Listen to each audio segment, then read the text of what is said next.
Okay, we will get started. I am Carla Girardi-Lowe, President of Redwood Heights Association, and my co-moderator.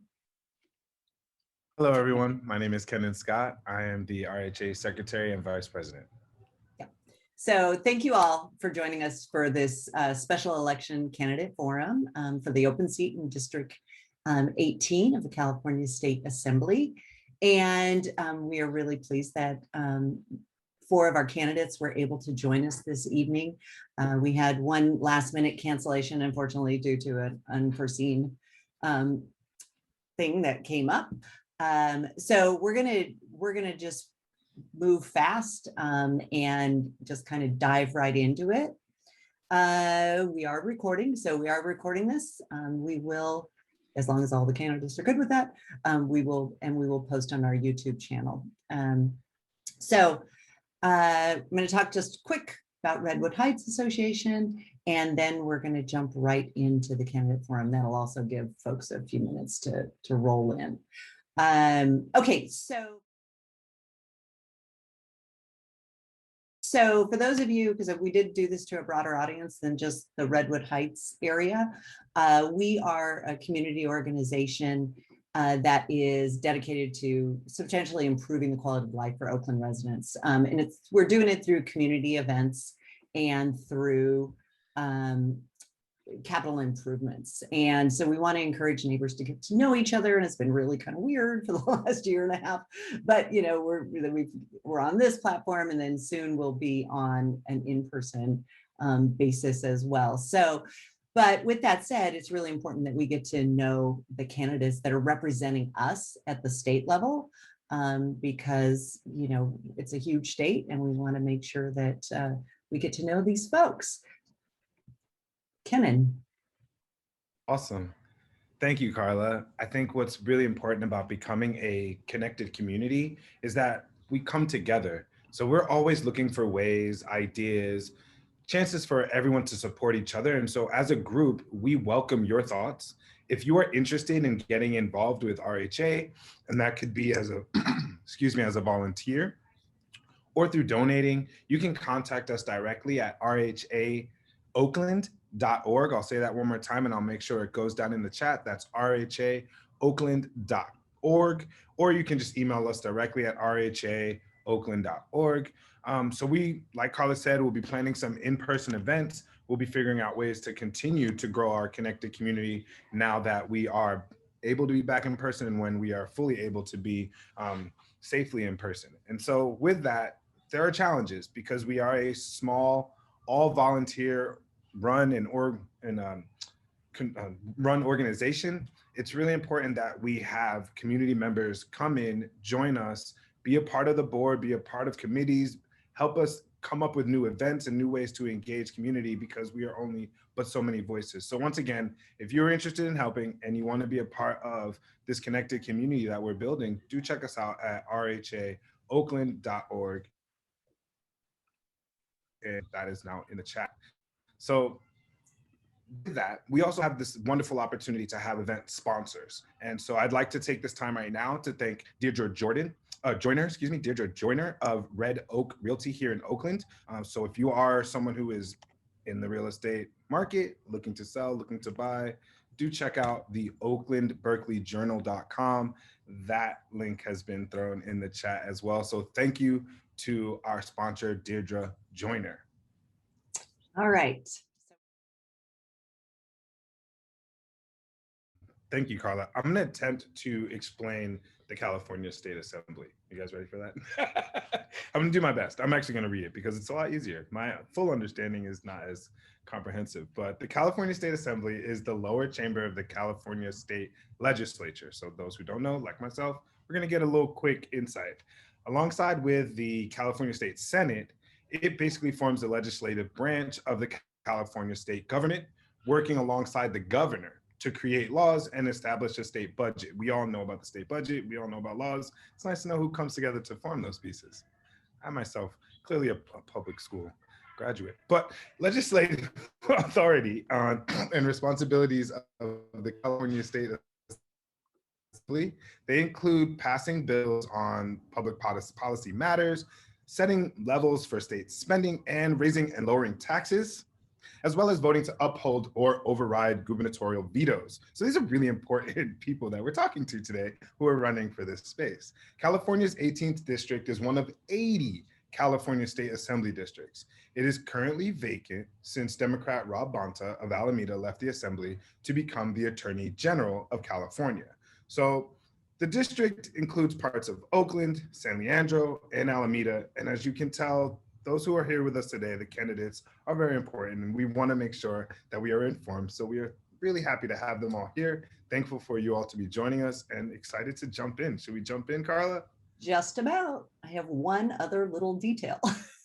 So what, these special primary elections that are conducted in California.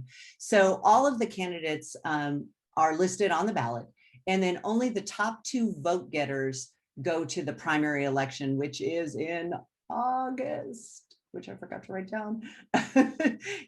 And so regardless of party preference, but the exception to that is if one of the candidates in this primary gets the majority plus 1 vote, then it's done.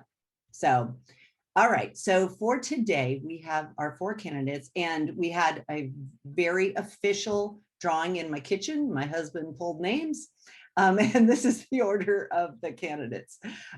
Mia will go first. Janani, darn it, I did it wrong. That was right, Janani. Janani will go second. I should say the full name. Mia Bonta first. Janani Ramachandran, I got that one. Victor Aguilar, and then Malia Vella.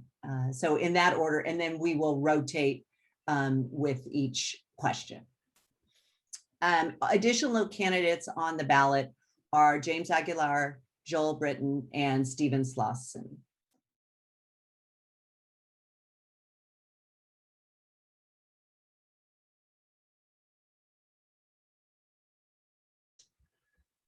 Thank you so much. I'm Mia Bonta. I was raised by activists who, as members of the Young Lords Party in New York, were making the same kinds of demands for justice that we want and that the Black Panthers made here in Oakland, making sure that we are having greater police oversight, a right to housing, food security, and equity in education, all issues that 50 years later we're still fighting for. My parents taught me about the power of being an advocate through service, and I am so proud to have been fighting for our children and our East Bay communities for over 20 years here. I come to work in our community not from theory, but really from lived experience. I see myself in so many of our young brothers and sisters here who have grown up with an experience similar to mine. And as a Black Latina, I've had to make some trade-offs in my life, ending at different times. I'm running for state assembly because I want to work on behalf of East Bay's children and families. And I've seen our community displaced, dismissed, and sometimes dying. And we need to be able to change that. I'm running for assembly because AD 18 deserves a strong— Thank you, time. Thank you.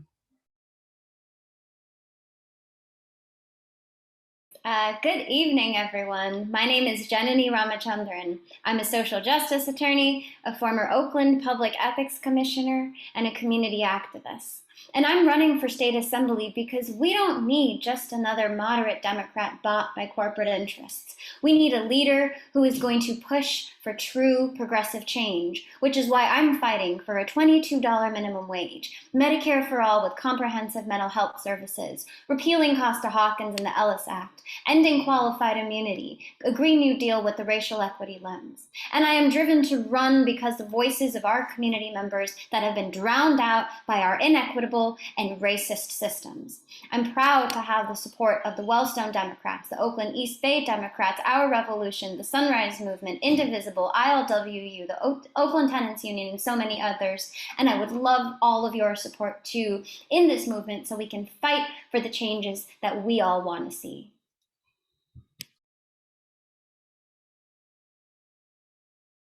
Hi, everyone. My name is Victor Aguilar. I'm a vice mayor, proud son of immigrants from Mexico, and the first openly gay person elected to the San Leandro City Council. I have dedicated my life to serving those most in need in my community. And today I'm running for the California State Assembly to fight for healthcare, housing, and justice for all. We need universal single-payer healthcare for all with expanded mental health services and funding to keep our public hospitals open. We need safe and affordable housing for all. This includes strong statewide protections for renters and permanent housing for persons experiencing homelessness. And we need justice for all. This includes racial justice, economic justice, and climate and environmental justice. I would be a passionate and fearless champion for bold change, such as reinvesting in education, reimagining public safety, and fighting for higher wages. Changes that will make real positive impacts for the people of Oakland, Alameda, San Leandro, and our state for California. I would be honored to have your support. Vote for victory, vote for Victor. Thank you. Good evening, everyone. My name is Malia Vella. I'm the Vice Mayor of the City of Alameda, a professor at Mills College, and a workers' rights attorney. I have worked on all of the issues that we care so deeply about, making sure that we have housing for everyone, especially our low income and very low income neighbors, making sure that we address the issues that are causing our neighbors to become unhoused and vulnerable, and making sure that even though we've seen a number of disparities get highlighted as a result of the COVID-19 pandemic, that we are really doing our part to make sure that resources are equitably distributed to the most vulnerable. These are the types of things that I have championed as a city council member, increasing the minimum wage, making sure that we have meaningful tenant protections, and also making sure that when we talk about justice reform, we are talking about reimagining all forms of our social justice system. I'm endorsed by the Democratic Legislative Women's Caucus, the API Caucus, as well as Oakland Rising Action and Bay Rising Action, and I would love to have your support.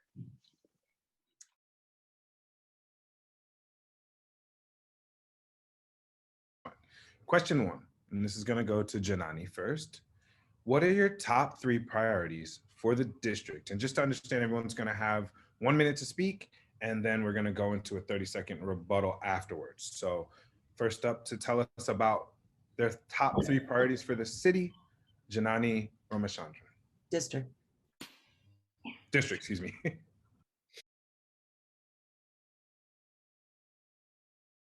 Firstly, solutions to our housing and homelessness crisis. We need a 10-year comprehensive strategic plan to address homelessness, which has grown by 50% in Oakland in the past 3 years. We need solutions, we need stronger statewide tenant protections so that our communities can stop being displaced. As a former tenants' rights attorney, I am driven to run for this seat because of the number of people that I've worked with being evicted in Oakland, including during the pandemic. Second, we need a Green New Deal with the racial equity lens that creates tens of thousands of jobs that are well-paying, because all of us deserve to breathe clean air and live free of environmental damage and wildfires. And 3, criminal justice reform, starting with ending qualified immunity and funding the powerful restorative justice programs, including the 3 that I've worked with right here in Oakland that do powerful work for this city. Those are 3 of my top priorities.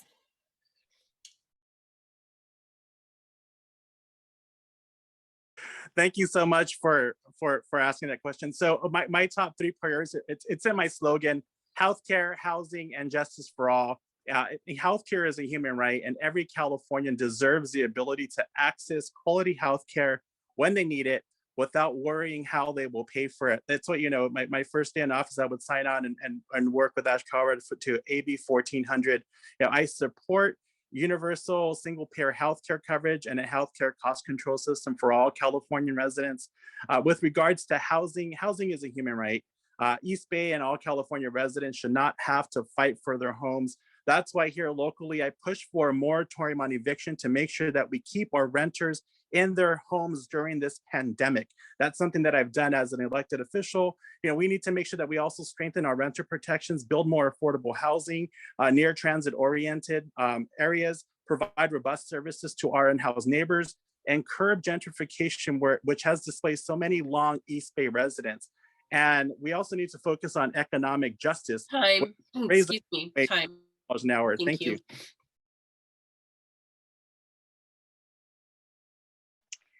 Housing is a top priority, not just for me, but for this district and for all of California. I want to make sure that we are working towards and supporting efforts to build affordable housing, making sure that we are removing exclusionary zoning and increasing funding for transitional housing and permanent affordable housing, as well as first-time homeowner opportunities.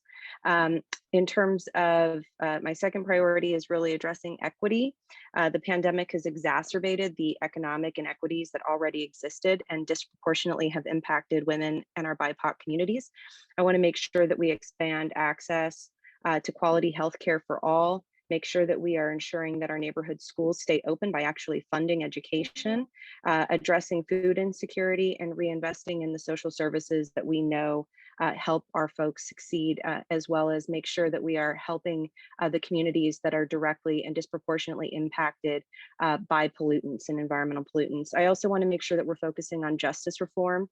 I have led the way in demilitarizing our police and reimagining policing and unbundling services. I want to continue that work. Thank you. Thank you so very much. I appreciate everyone's ability to do this quickly. It's hard, and we've got a lot of time to really dig in, and we're going to get to rebuttals in a bit. But before we do, Mia Bonta, will you please tell us your top 3 priorities?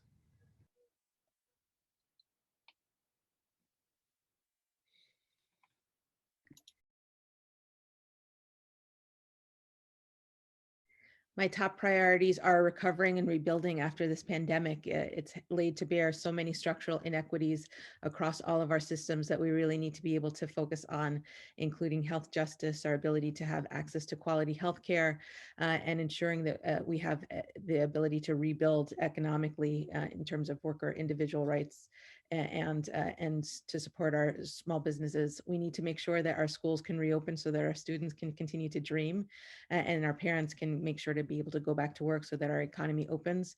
And finally, because this is our district and because it is the state of California, we need to care deeply about our unhoused neighbors and ensuring that we are building out housing affordability that ensures that people stop getting displaced in this beautiful district of ours in Oakland, Alameda, and San Leandro.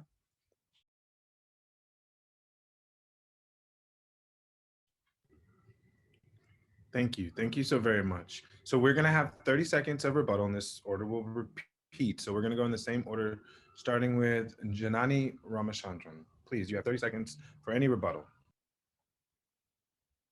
Yeah, I just want to reemphasize my commitment to these specific issues.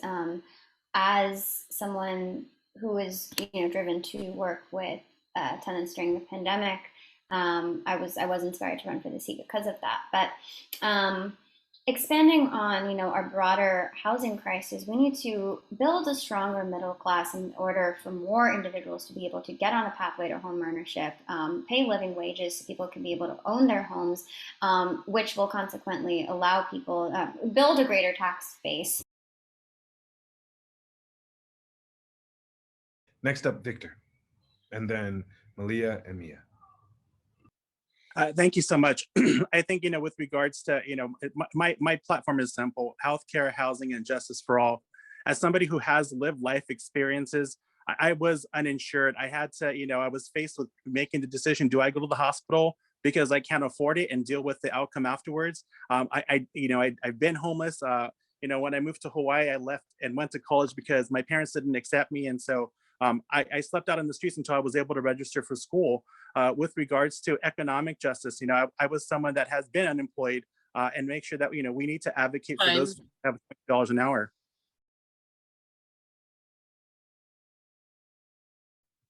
I think this election is really about making sure we have somebody that's more than just an armchair liberal. I want somebody who has an understanding of what most families in this district are going through.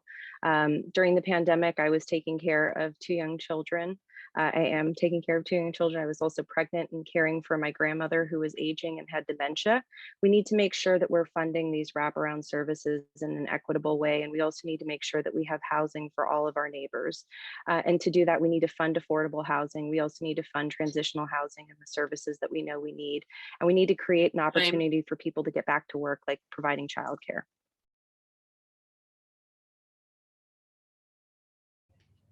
These issues are personal to me. The personal is political. I was somebody who moved 13 times in 16 years. I was somebody who had to move out of an apartment because I was getting lead poisoned and broke out in rashes. I am somebody who has worked for 25 years with our community, with students who have been striving to be able to succeed. And I am somebody who has experienced the chaos of having to deal with the transition of not having stability in housing. This district does need somebody who has the direct experience personally to be able to represent that in the State House, as well as working directly with people who have been impacted. Our Time. people are not abstractions.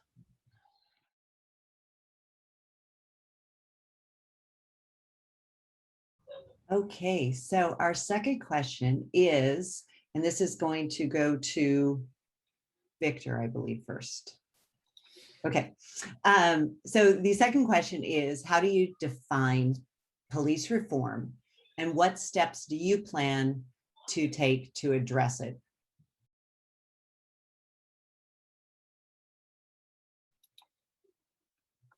Thank you. Police reform, we need to reimagine public safety. And during my time here at San Leandro as the vice mayor, I've worked closely with residents to support the creation of civilian police oversight and other policies that reimagine and prioritize public safety here locally. We had a recent shooting, and we needed to seek justice for what had happened. And I worked closely with our community, with our Black Lives organizers, to make sure that justice was being served. We need to make sure that we're also ending qualified immunity and also increasing transparency and accountability in police operations. That's why locally, I pushed for a police audit and supported our mayor in that aspect, and working with our community to reimagine. We also push for an audit of police culture here locally. The police work for us, they work for our residents, and we need to make sure that we reimagine what public safety looks like and address mental health issues, and get those folks on the streets to help out those who have mental health breakdowns.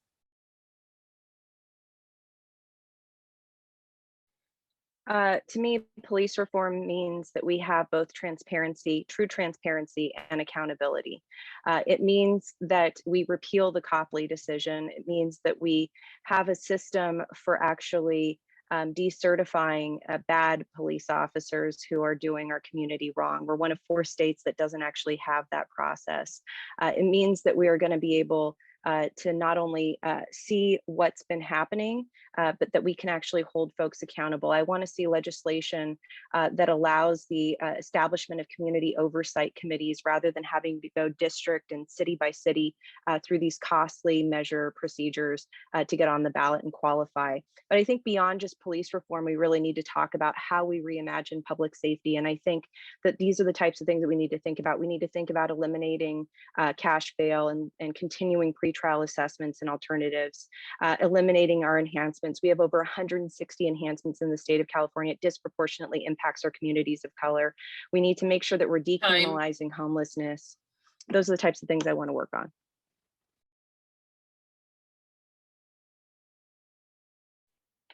Police reform to me means that we're actually creating a public safety system that people can trust.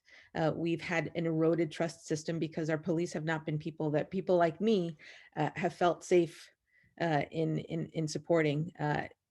That's why I support Senator Bradford's bill, who endorsed me to make sure SB2 allow us to be able to decertify police officers, because we know that all law enforcement officers shouldn't be able to commit serious misconduct against the people in one's county and then pop over into another county. To me, police reform makes sure that ensures that we're supporting alternatives to policing through efforts like macro, and that we're building up and reforming community police relations, because they're broken right now. And we need to be able to ensure that public safety actually means that for every single individual.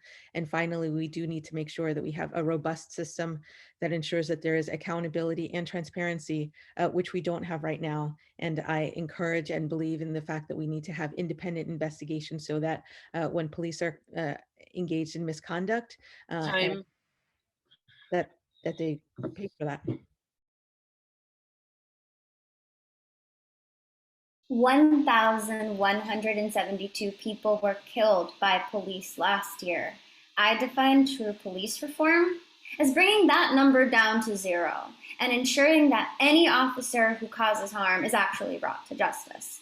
So first, I support SB 2 to decertify officers who have caused harm, so they can't be fired from OPD for killing someone and then rehired in Modesto and Vallejo, things we know happen all the time. And I would expand this further to make sure that all civilians have a fundamental right to sue officers who cause harm. Second, I would eliminate the Police Bill of Rights, so it's not so difficult to access critical records and information for officers who have committed misconduct.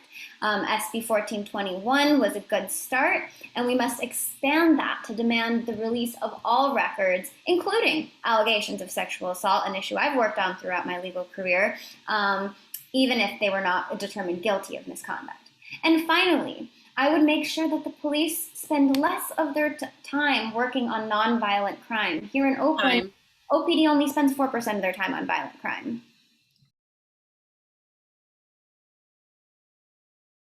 Thank you so much. You know, I am someone who does not accept money from police officers. I am not in bed with the police department. We need to make sure that, you know, the police officer Bill of Rights basically is a license to kill. We need to make sure that we reform that we also support SB 2 and also, you know, make sure that we support SB 655 that allows people to investigate these cops' records.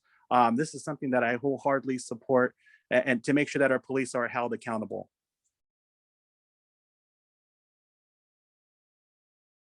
I think part of this is not just making sure that we have the transparency that we've all been demanding, but that we actually have true oversight and accountability that's based in the community, because ultimately we need to determine what makes us safe and how we make ourselves safe and keep us safe. I think part of this is making sure that we are switching our models and moving funding to make sure that we have unarmed, trained first responders responding and dispatch to calls for service to assist folks that are in need or in crisis. We're seeing this happen at the local level, but we need to see it happen statewide. We also need to see funding allocated.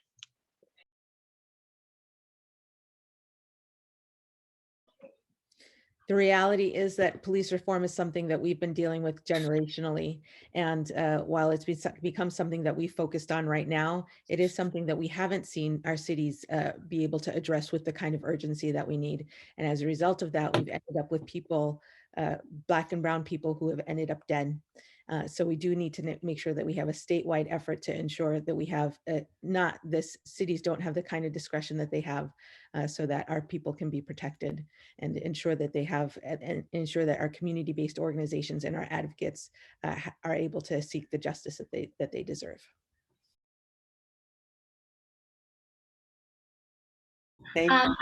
I'm just going to add 2 points to specifically say why I will be a champion for police reform. And that's because I've spent my entire career working with survivors of domestic violence and individuals in mental health crisis, 2 categories of people who are truly not served by the police. I've worked with immigrant survivors of domestic violence who have been criminalized by the police, who have been the ones, because of mandatory arrest laws, the ones thrown in jail rather than their abusive partners, criminalized for choosing to call the police and choosing to get help. I've worked with survivors of abuse who have not had their restraining orders enforced by police officers.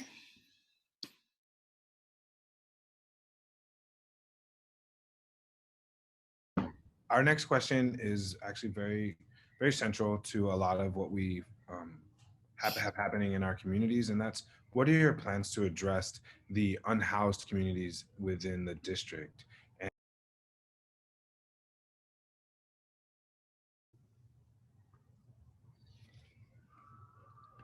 so, Malia, you can start us off. What are your plans for the unhoused communities in our district? It's really to build off of the things that I've done as a council member.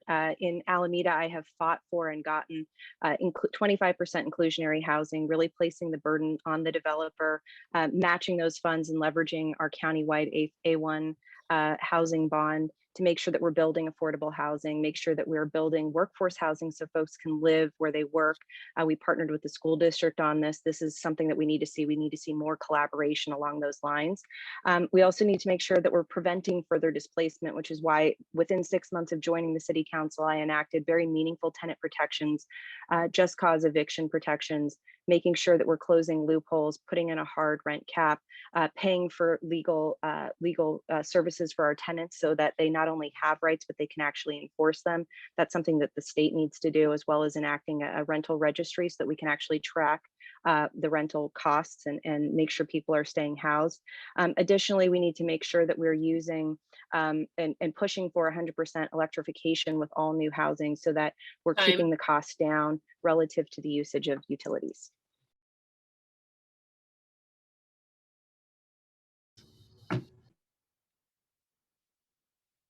We know that the face of homelessness has changed. We're seeing more children and families I was out one paycheck away from not being able to afford their home. And we know that the mental health needs of our unhoused neighbors are really at the core of what we need. So we need to ensure that we're expanding programs like creating permanency from Project Room Key to Project Home Key so that we can establish permanent programs to support our unhoused neighbors, and doing things like making sure that we're issuing state funds to be able to buy hotels at a grand scale, to be able to make sure that we're getting eliminating homelessness in our state, which we should be able to do. We need to be able to create more transitional spaces, and we need to ensure that the housing and site services and that we offer to our homeless population are specific to them, catered to what they need, and are really humanizing our unhoused neighbors in a way that we've not really been able to step up to the challenge to before in this state.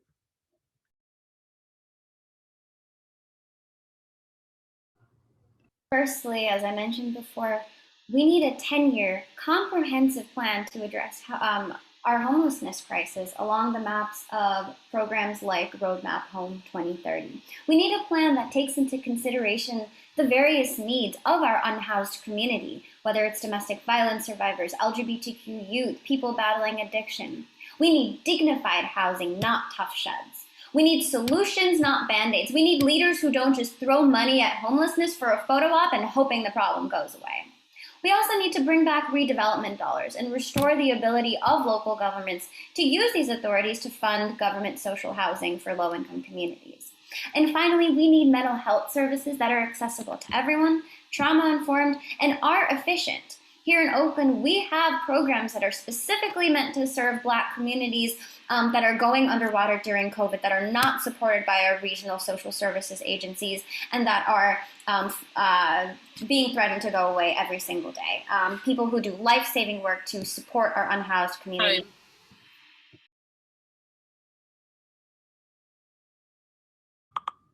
Thank you so much. You know, it shouldn't take statewide, an emergency to address these homeless needs, to address, pandemic needs, to address, an eviction, a moratorium. These are things that we should be assisting with, our current constituents every single day. At the end of this month, the moratorium and eviction ends. What's going to happen next? We need to make sure that we're working with our community, that we're putting more funding forward, that we're extending the moratorium on evictions.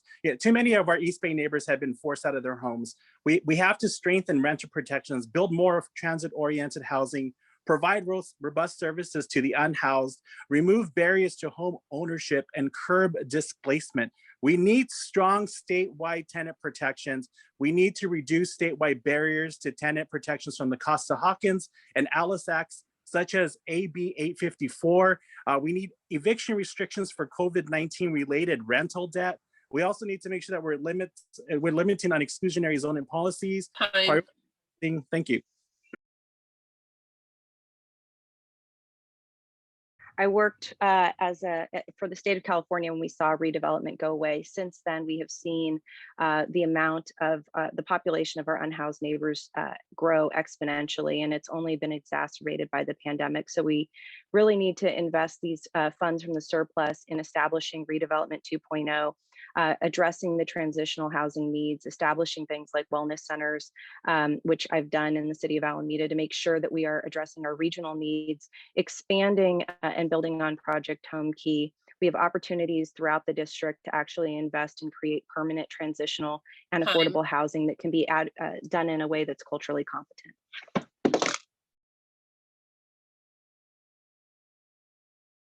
Please. Ultimately, we have to make sure that we're growing the housing pipeline to address the deficit of 185,000 extremely low income rental units that we need in our Bay Area counties to make sure that our unhoused neighbors can become housed. And we need to make sure at a state level, the legislature is focused on providing financing tools to be able to preserve the affordable housing that we do have and expand that in a way that ensures that we are providing our most marginalized neighbors the kinds of supports and services that they need.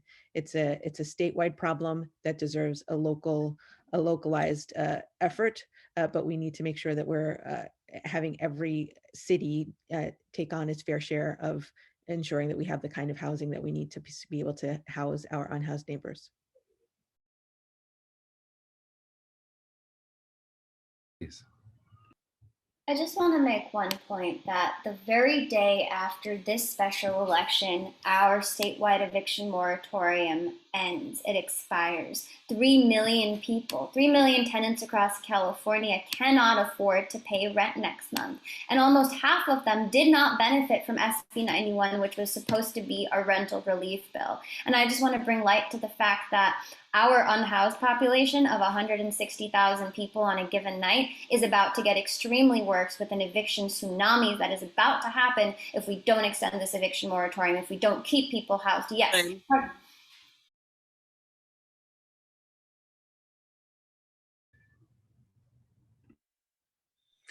Thank you. You know, I've championed tenant protections throughout my time here in San Leandro in the midst of COVID-19 pandemic. I've organized efforts to pass an eviction moratorium and was instrumental in ensuring rent control for mobile home parks passed here in our city and advocated for a navigation center. We need to do more than just that. We also need to make sure that we're increasing our housing pipeline so that we can house those that are facing homelessness here in our assembly district. And that's something that I would advocate for and will work hard towards in Sacramento.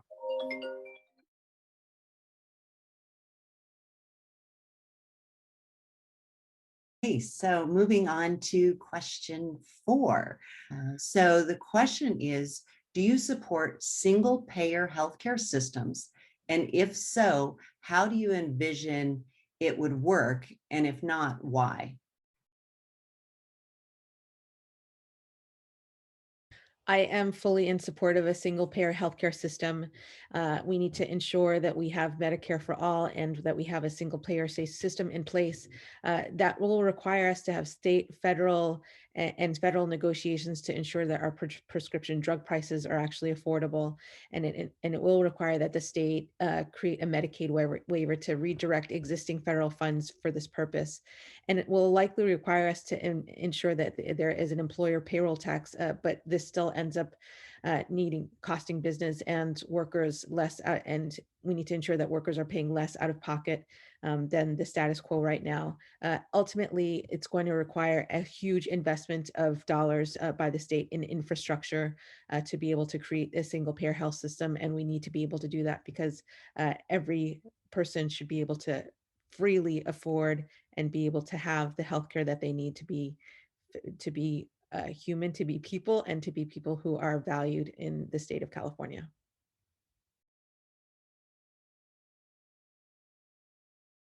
I absolutely support a single payer healthcare system and have actively advocated for CalCare in AB 1400 because as a former community health worker myself, I have seen the life-saving benefits of preventative care and the death sentence that can result without it. I have worked with mothers whose only time ever seeing a doctor are the handful of months that they have emergency Medicaid, and the next time they ever go to a medical facility again is if and when they have another child, and that's not how our healthcare system should work. 3 million Californians Californians are uninsured, and that is not acceptable for the 5th largest economy in the world.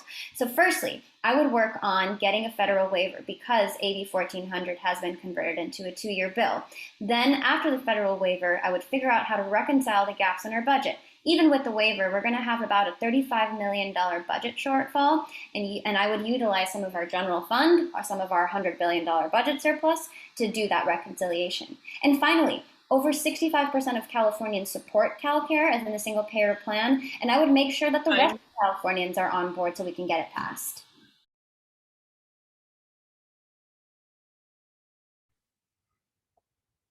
Thank you so much. Healthcare is a human right. Every Californian deserves the ability to access quality healthcare when they need it without worrying how they would pay for this.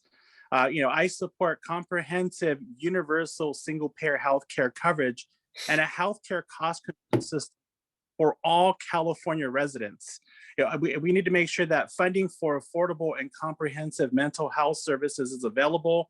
As someone who is dealing with mental health issues with the loss of my mother during this pandemic, I struggle trying to find the help that I need, and I can only imagine what other folks are going through. We need to make sure that we're also lowering prescription drug prices. If people shouldn't have to pay $300 for insulin, this should be free. We are the richest country in the nation, and that's something that we need to focus on. We also need to make sure that we're addressing implicit bias against BIPOC community and healthcare settings. We need to make sure that our people of color have access to affordable, quality healthcare in their community. I support universal single-payer healthcare for all. We, as of January of this year, Covered California estimated that over 2.7 million Californians are uninsured, and this number is growing because of the COVID-19 pandemic. So in the immediacy and in the immediate time frame, I support expanding the waivers. We've been working on this issue. The governor's office and the state legislature are already trying to move that forward, and I would certainly be supportive of that. But I think we need to go further. It's not just going to take payroll deductions from employers. We also need corporate accountability so that big corporations like Uber and Lyft can also contribute and make sure that we are funding this safety net for all Californians, regardless of citizenship, regardless of status, and regardless of age. We have safety nets in place, but we need to expand them, and we need to make sure that there's accountability and everyone's paying their fair share so that everyone has the health care that they need.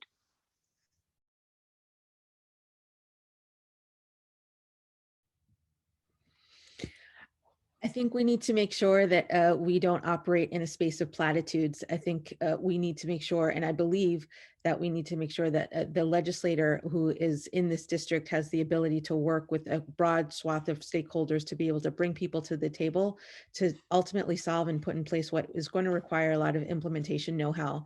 And that is what I have done for the last 25 years and what I believe is going to be required in order for us to be able to achieve what we all want as an issue in terms of single-payer healthcare system. It's going to require work. It's going to require us to be able to roll up our sleeves, and it's going to require us to problem solve.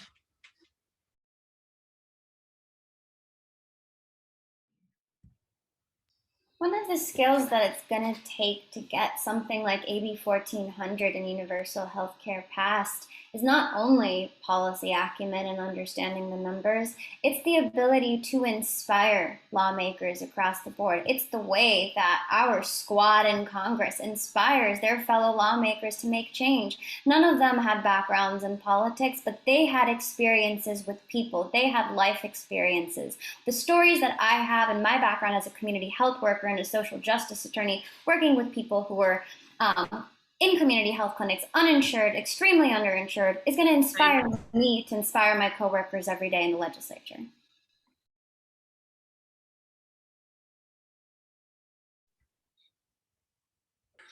Thank you. It's going to take alliances, building bridges, and something that I've done here locally and building alliances with my colleagues to make sure that we're implementing single payer healthcare and how we work towards that, and working with our federal government to make sure that this is covered, comprehensive care, universal coverage, choices of providers and make sure that this is affordable for everyone. We need to make sure that, people don't have to worry about outpatient visits, how much they have to pay, co-payments, hospitalizations, and how much it's going to cost to go to the hospital. I was in that position. I know what it's like, and no one should ever have to feel like that. And if they get sick, they have the need to go to the doctor.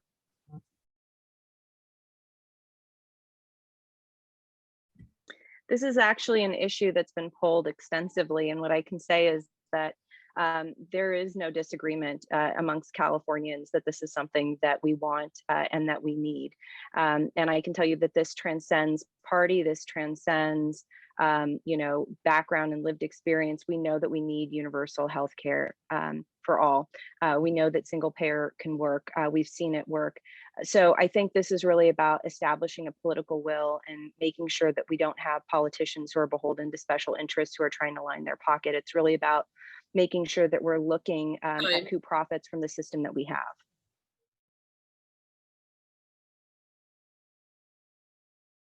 How would you assess how the state values, manages, and maintains open spaces in parks? So that's how the state values, manages, and maintains spaces in parks. What can you do to improve funding for this work in the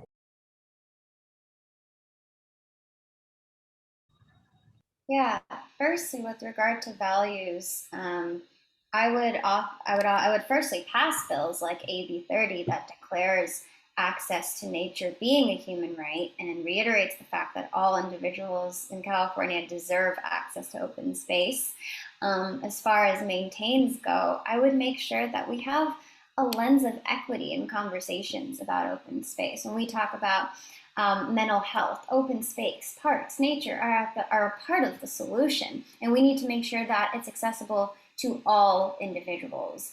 And as far as maintains and manages and protects, we also need to protect the open space that we have through wildfire mitigation actions, including 100 feet of defensible space around all housing, ensuring retrofitting for communities like AB 617, and raising funding for wildfire prevention and resiliency.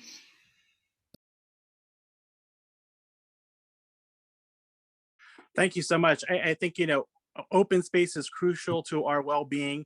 And I think that the folks of the Redwood Homeowners Association, are folks who are in a position where you breathe the fresh air, the clean air, whereas people on the flatlands are, posed to asthma, posed to, smog and getting rashes from things, here locally because of the carbon output. I think that's something that we need to make sure that we have, so that we're mitigating that and protecting our people of color from getting asthma. I grew up, in the valley, and smog was prevalent in that area. And so, as a kid, I had no idea what was going on, but it was due to our economic background, where we lived and what we could afford.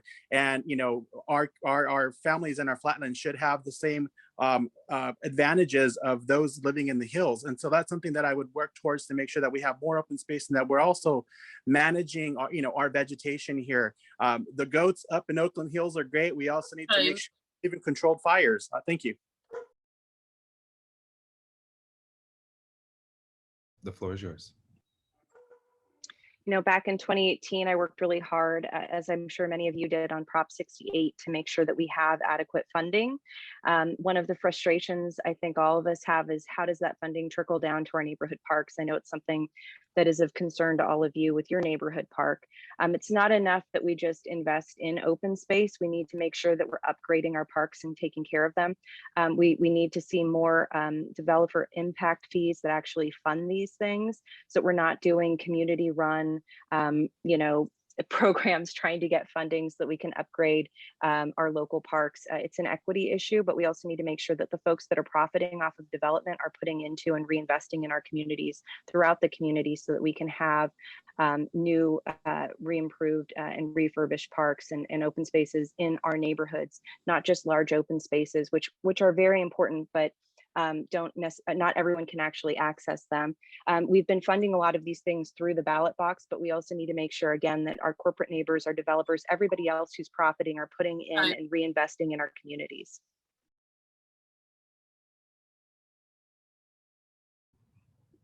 I think we've largely funded open space traditionally through state bonds, which has been partially effective. What we need to be able to do is make sure that we're supporting additional funding to ensure that we have capital improvement projects that really go towards renovating and updating our park facilities. We have so many neighbors who care deeply about the parks that they get to use every single day in our communities, and we have so many community-based organizations who are willing to take responsibility and upkeep those neighbors. When we act neighborly and protect our parks, we have the ability to protect our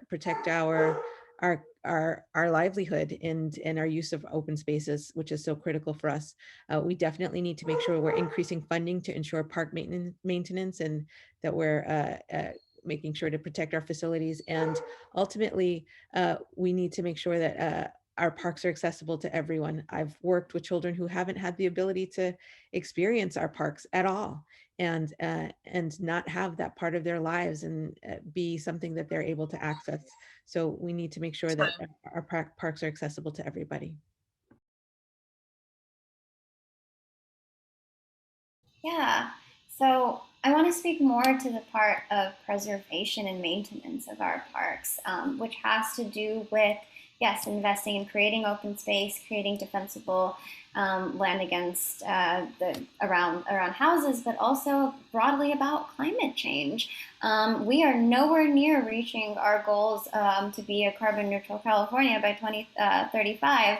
And we need to implement bills like the two that I was very dismayed about that were converted into 2-year bills this year, SB 260 and SB 467, to hold corporate polluters accountable, and then second, to create buffer zones around oil and gas extraction. Specifically in this district, some of the ways that pollution impacts us is through the transportation of coal, and I'm proudly a supporter of No Coal in Oakland, and supported by organizations that have put that initiative to the forefront, including ILWU and the Sunrise Movement.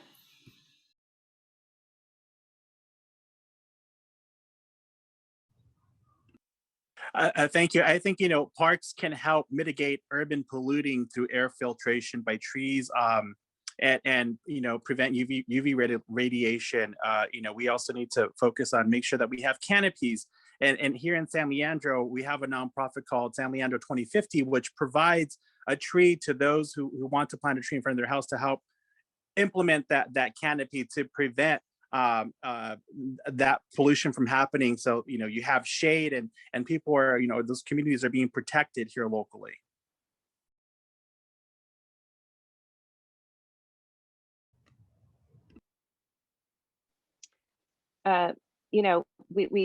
We have been reliant on state bonds that create a minimum, but they aren't funding the continued reinvestment in our local facilities, and it's a huge issue. We've passed local measures as well in Alameda County relative to East Bay Regional Parks, but again, that money still doesn't cover everything. I've been happy to support those measures, but they still don't cover everything. So we need to put more focus on developer impact fees and corporate accountability. That's how we're going to make sure that we see this reinvestment at the local level for our neighborhood parks, like your neighborhood park, which was established in 1957 and needs a big overhaul. You shouldn't be really low on the list, kind of limping along, waiting for the city to maybe get around when they have a number of other capital improvements and infrastructure needs.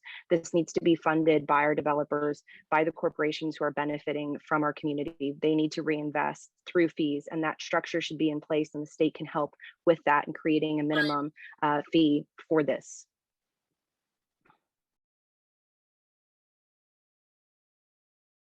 Thank you. Mia, please round us out on this rebuttal session. I think at the end of the day, if we're really serious about climate change and climate justice, we need to make sure that our parks are something that we can rely on.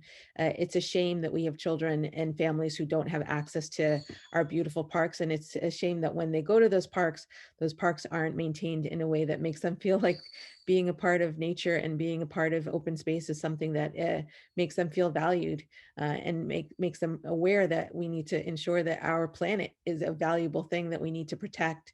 And so ultimately, I think the state needs to continue to reinvest more funding into open spaces and our public parks, and really focus on facilities improvement in order to be able to do that. Time.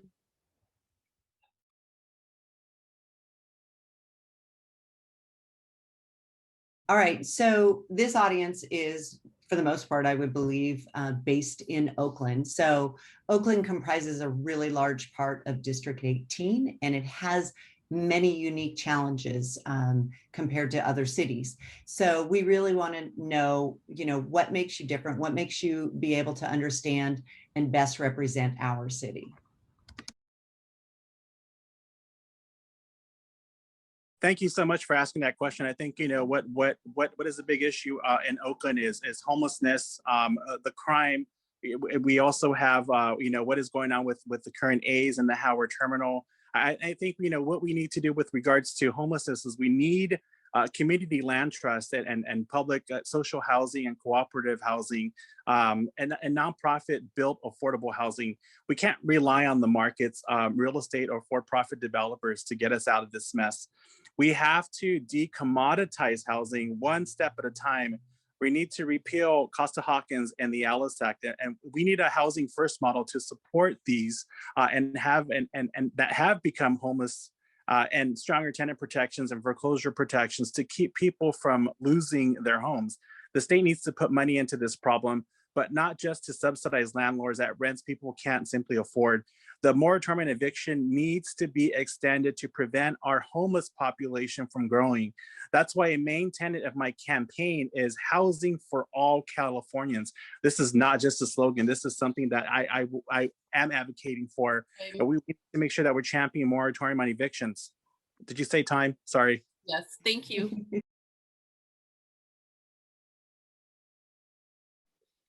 I've been working on these issues for folks in the city of Oakland for a long time, actually, since I graduated from law school. So for over a decade. I sit on the Healthy Homes Governing Board. So we've been working very diligently on lead abatement, making sure that we're addressing air pollution and other issues, advocating for our families in need, making sure that we see equitable distribution of resources to actually remediate these environmental harms and toxins. I've also been working very hard as a board member for Spectrum Community Services, which has been addressing the food insecurity throughout the city of Oakland. We have a number of our elders, people who are on fixed incomes, who very much depend on the senior center meal program. That need has grown substantially, and Spectrum provides those subsidized meals. And I've been a big part of that solution. I've also been working on the housing issue. I take part in the homeless count every single year and have been for over a decade, and we've seen that number grow. And so really working as being part of the solution to the countywide, it's not just the city of Oakland, but the countywide solution to housing and transitional housing and wraparound services. We need to make sure that all of the cities around Oakland are also doing their part to make sure that there's funding and adequate housing at all income levels. We can't just put the burden on Oakland. And so really working towards making sure that we have more resources for housing is a regional issue. The question was, what will you do to understand and best represent our city? I haven't been sitting on boards. I've been working in our community, with our community, and being a part of our community. I established my business, my nonprofit business, in West Oakland. I've worked with our school district for years, directly with our children and youth and our families to be able to ensure that they have the resources that they need. And I've heard and been with them every single day as we've been struggling to be able to make choices, to be able to have pathways to educational opportunity. It is, and I've been doing that for 25 years. Oakland is very much like where I grew up in the Bronx, and it's why I feel so comfortable being a part of Oakland and serving Oakland's community, which I've done for the last 25 years. Oakland has such a wealth of nonprofit organizations, advocates, and leaders and community leaders, people from our Black community, our Latino community, and our API community, And we just need to be able to tap into all of those resources. We have the solutions in our Right. city, and we need to make sure we're able to expand that from our city to the state.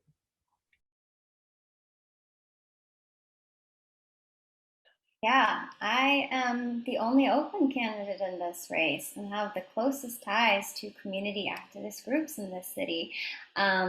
I've represented tenants facing eviction on Seminary Road and have seen why, despite how our city council is helping to expand protections for tenants, the state law ties our hands and allows our elders, our immigrants, so many vulnerable populations to be evicted during the pandemic, even tenants who have never missed a day of rent. I've worked to expand Oakland's government transparency and while serving on the Oakland Public Ethics Commission, prosecute and fine wrongdoers, both government officials, lobbyists, nonprofit executives, while serving on the Public Ethics Commission, because this is a city with resiliency and beauty and power and strength, but that doesn't help if our city is rooted and mired in corruption and bureaucratic inefficiency. I've worked with people, I've been on the board of 3 different nonprofits in this district and volunteered with several others that work to address the roots of community violence, not just put a band-aid over the problem.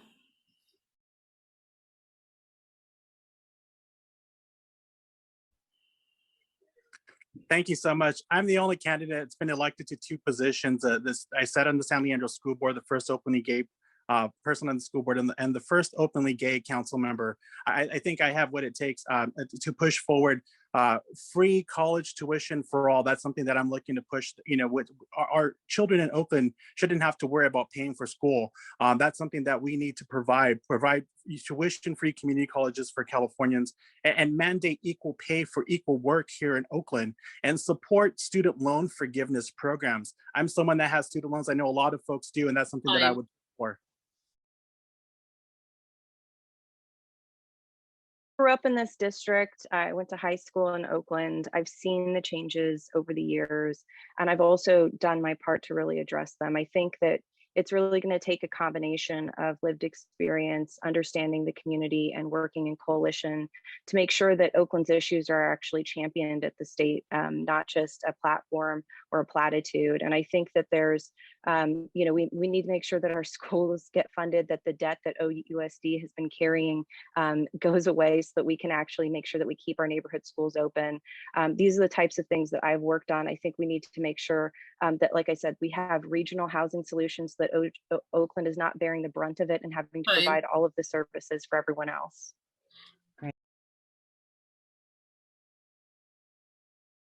Oakland is one of the richest in terms of opportunity and in terms of resources in the people who are of Oakland, a part of Oakland, and who have built Oakland. The travesty is that we've seen so many of our people, particularly the Black community, displaced over the last decade in terms of just reducing incredibly the amount of people that we have actually of our community who are still with our community. And it's very important that the state legislator is able to represent Oakland because of the lived experience that they have, as well as the connections and community that they've had to community over the years.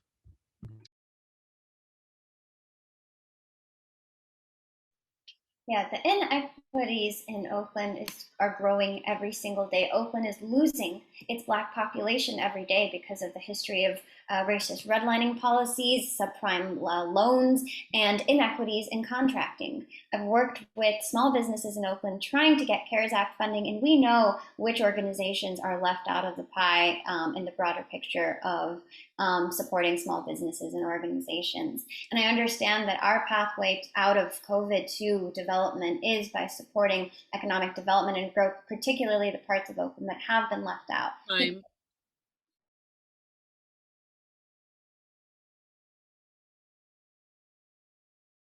Thank you so very much. Once again, thank you to all of our candidates.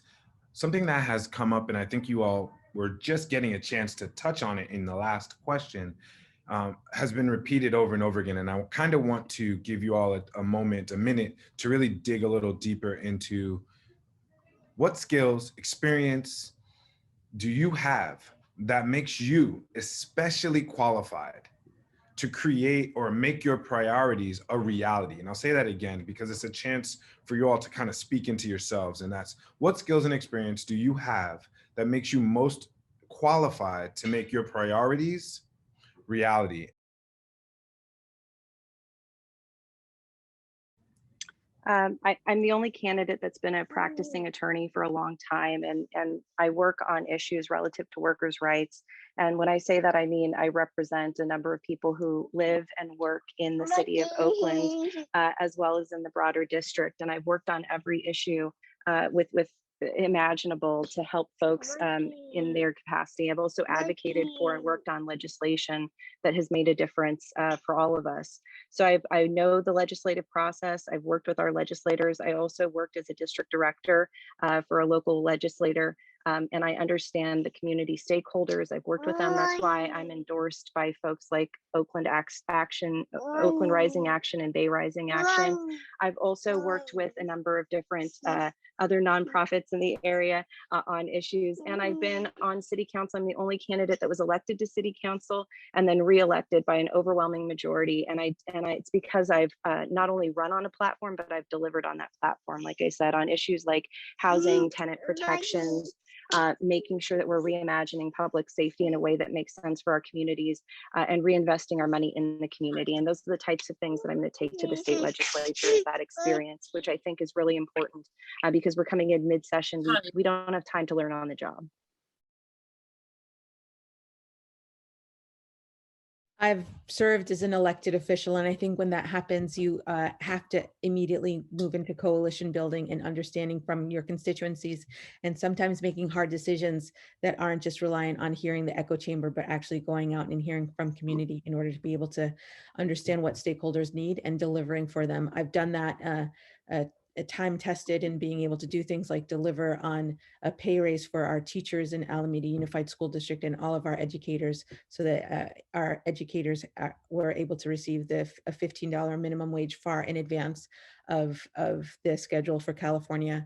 I've worked and led national nonprofits and local nonprofits as well, and have had the responsibility of supporting, of being an employer, of being somebody that's had to ensure that people have been able to be safe in their work. And I've also led a lot of and been a part of a lot of collective impact strategies where you have a large number of stakeholders coming together in a problem-solving approach to be able to solve the problems that we need locally. And I want to be able to take that opportunity to the state.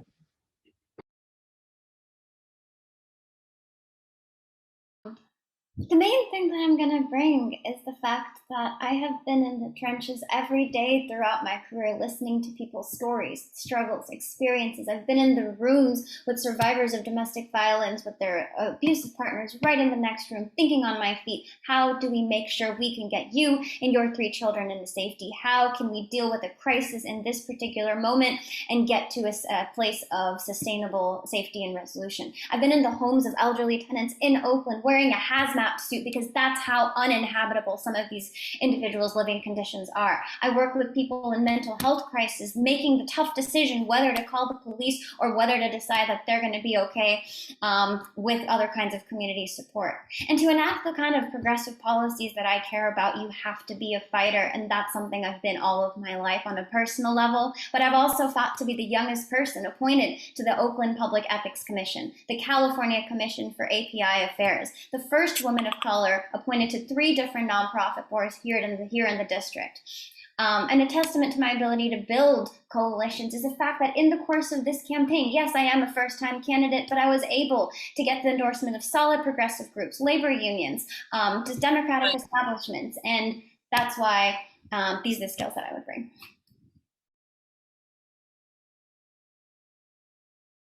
Thank you. As someone who's not an elitist, who is just your average person, I'm someone who was kicked out by my family because I was gay. I had to move to Hawaii to educate myself. Yeah, I worked locally in Los Angeles, not locally, but in Los Angeles for Council Member Richard Alatorre. I studied political science in Hawaii. I've been elected to San Leandro School Board, the first openly gay, one of 2. I've also am the first openly gay on the city council, and I'm the first openly gay vice mayor. I sit on the Alameda County Democratic Central Committee. I am the vice chair of that. I run a nonprofit called Lavender Seniors of the East Bay. I help that organization become a 501c3, and I don't get paid to do the work. I donate all my time to that nonprofit organization. And that's something that separates me. My live life experiences, I lost my mom to COVID-19. I sat with her and watched her pass away and take her last breath. That is something that I don't ever want anybody else to experience. I'm your regular person who has been impacted by COVID and somebody who has the live life experience, who has been on food stamps, who has been homeless, who had to pay for my education. Thank you.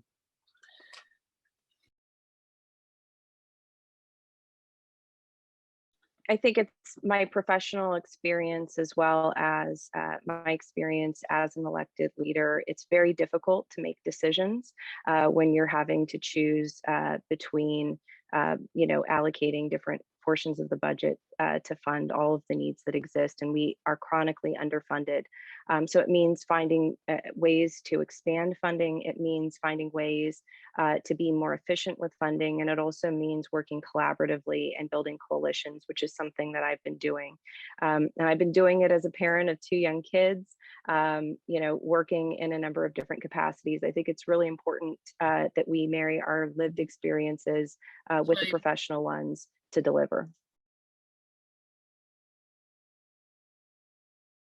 I think it's critical that we have somebody who has the ability to have the support of people who are already doing the job. I'm thankful to be able to have the endorsement of Congresswoman Barbara Lee, who rarely endorses and sees me as a progressive leader who can help to support this district moving forward.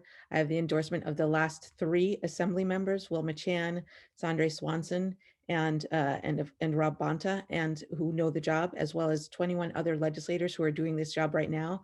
And I'm really thankful to be able to have the support of council members in this district like Sheng Tao, Lauren Taylor, Treva Reed, Dan Kalb, and Noel Gayu. I think that speaks to the ways in which when people lead and they have been a part of the community, they're able to have the response of the support for the district.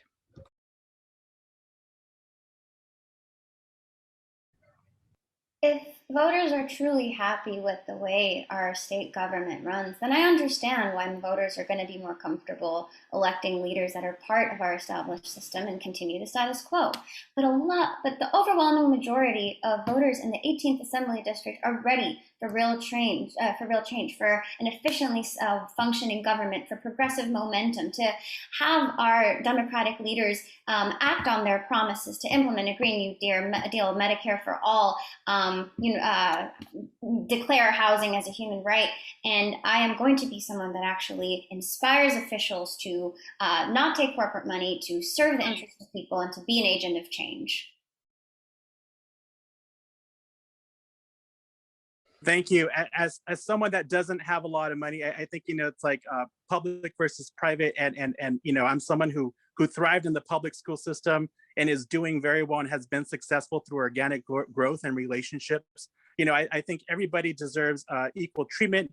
Everybody, we need to make sure that we're, advocating for our rights, advocating for our community, the regular person, somebody who is in the trenches with the community, and not just elitist in this race. And I think I'm someone who has that experience to push forth and advocate for justice and for change, like I've done here in San Leandro. Thank you.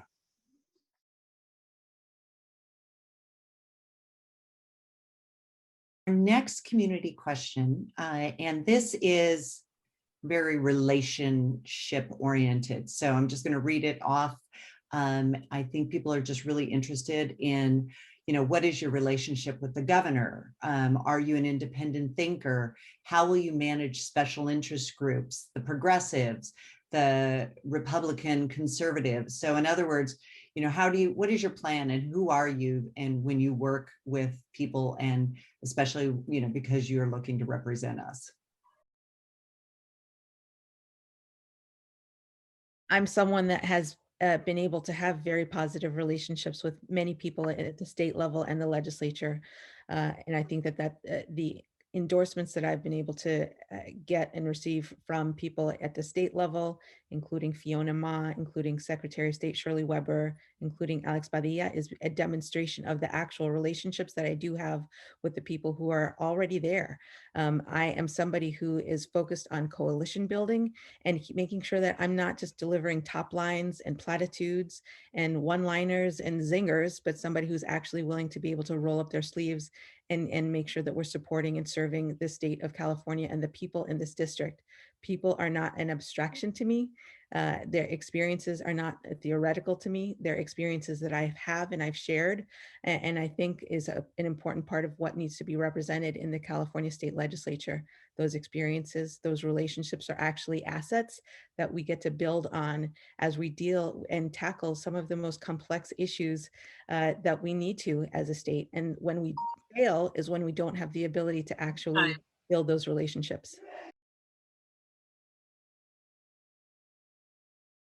It's late at night, so I'm going to use tongue in cheek. I'm going to quote Shirley Chisholm and say, I am unbossed and unbought. I take no corporate money, and I'm proudly endorsed by those who don't either, including Congressman Ro Khanna and Assembly Member Alex Lee. I have the endorsement of some of the most independent thinking organizations that do not care about traditional politics and care about their people, including the historically progressive ILWU, including Our Revolution East Bay, Indivisible, Sunrise Movement, and so many others that care about pursuing a true progressive agenda. I do not take any money from from any corporations, and have actively returned $1,000 checks from corporations, and believe that I am going to be a completely independent policy thinker. No one has my ear except for my voters.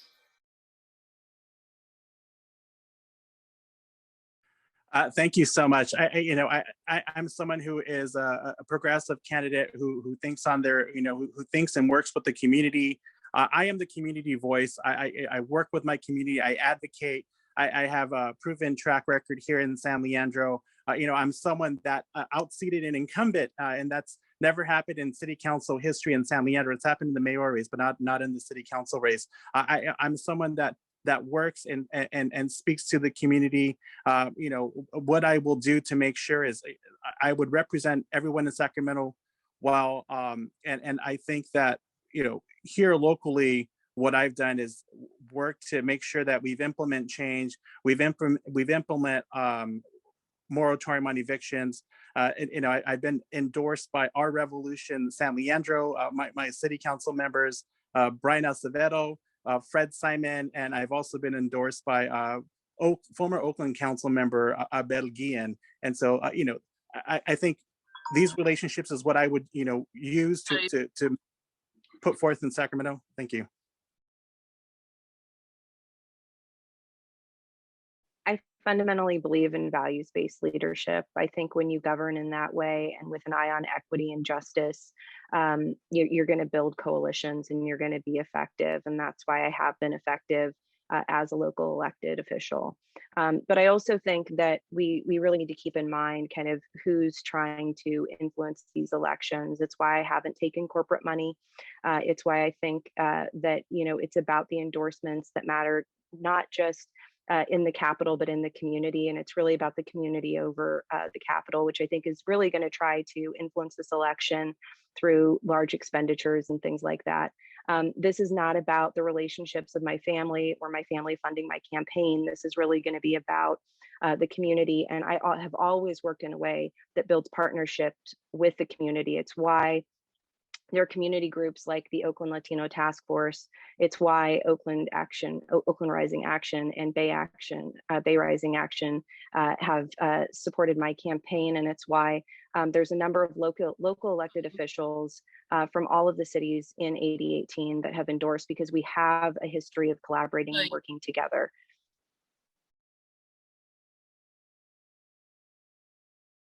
I'm very proud to be supported by working families and our labor brothers and sisters like SEIU, the California Professional Firefighters, and CTA.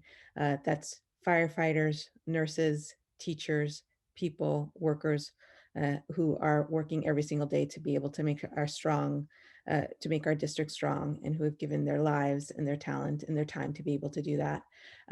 I have a record to stand on all by my own in terms of making sure that I've served every single day to support our children and families in this community. And the result of that is that I've had people who have acknowledged that and who have partnered with me in making sure that I have the ability to run a strong campaign and hopefully be able to earn the endorsement and support of our community. I'm not going to represent just the voters who vote for me. I'm going to represent every Californian and every community member in this district, because that's what this district deserves.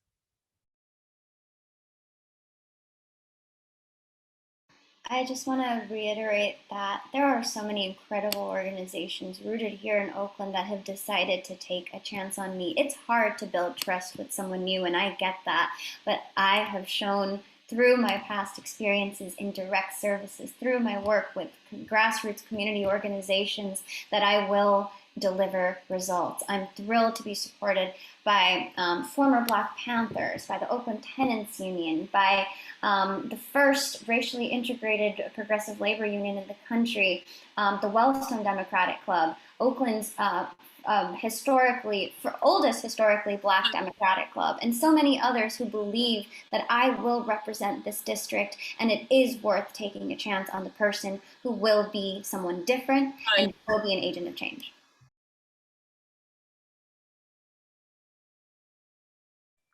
Thank you. I am someone who is the people's voice. I am someone who was put forth by the community, by the residents, I think it goes to show here locally in San Leandro, what in someone who's beaten incumbent. I think that shows all throughout our district as well. I would be that leader, that champion for change.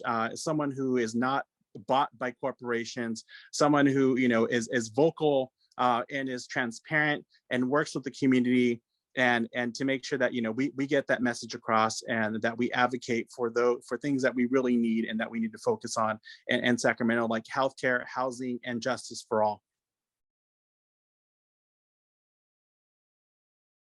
I think endorsements do matter. I'm proud to have the sole endorsement of the Democratic Legislative Women's Caucus. And I think those sorts of relationships, being able to come in and work with the folks that are in the building, doing the work and who have delivered for our families, matters. And I'm also supported by State Controller Betty Yee, the Commission for Police Accountability in Oakland, and many others. And I think it's really going to be about leveraging our community stakeholders and organizations to make sure that we have a strong voice in Sacramento, somebody who's going to be a champion for all of our community members, and especially for those who have been, disproportionately impacted and need a champion. And that's going to be me. Thank you. All right, we are running out of time, so we're going to go ahead and wrap this up. There are a ton of great questions in the chat. We will download it. We'll share it with the candidates, and if they're able, if they want to give some answers to those, we'll be happy to pass that on to the community. So with that, we're going to do the closing statements.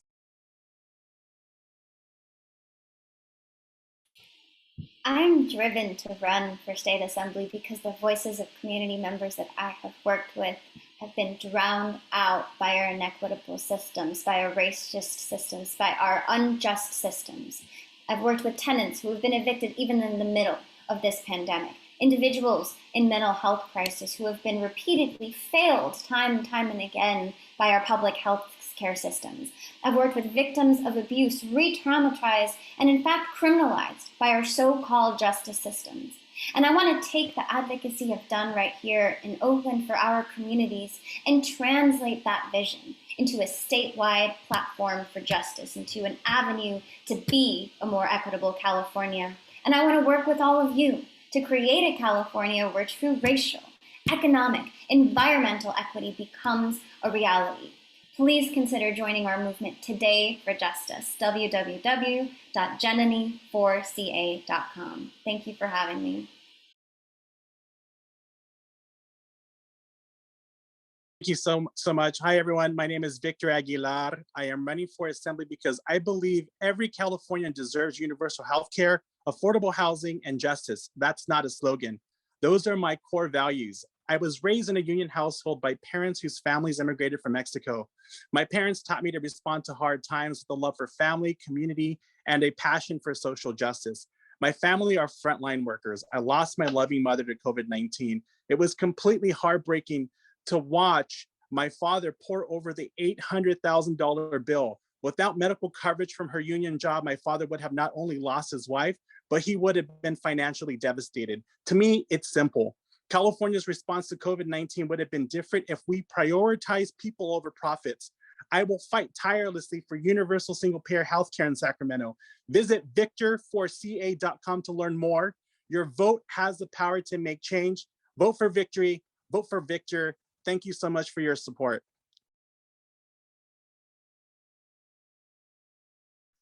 I was inspired to run by my community, and I stay inspired. I think it's really important that we stay grounded in our constituents and that we have a focus on constituent services and delivering for our families. I have a policy background and knowledge. I have worked on legislation successfully. I've built those coalitions with many of the community groups that you're all familiar with. I also have the experience as a practicing attorney working for working families, working for workers. That's why I have the support of teachers, of nurses, frontline healthcare workers, grocery store workers, and many, many others. And I believe in values-based leadership that is going to deliver for the district. That's why I've worked on things that are important to all of us, making sure that we have housing for all, making sure that we have funding for transitional housing, and ensuring that we're doing so in an environmentally conscious way with setbacks for sea level rise, adaptive reuse of our shorelines, making sure that we have resiliency integrated into all of our plans. I'm going to be somebody that continues to maintain these community partnerships and builds off of my legislative experience. I think it's really important that we have somebody that steps in ready to go, and I'm ready to do this work. It's why I've been endorsed by State Controller Betty Yee, who's a resident of this district, as well as so many others like the Democratic Legislative Women's Caucus and the API Caucus. I want to continue to build on this community momentum. Malia, I'm in it doing the work. Thank you.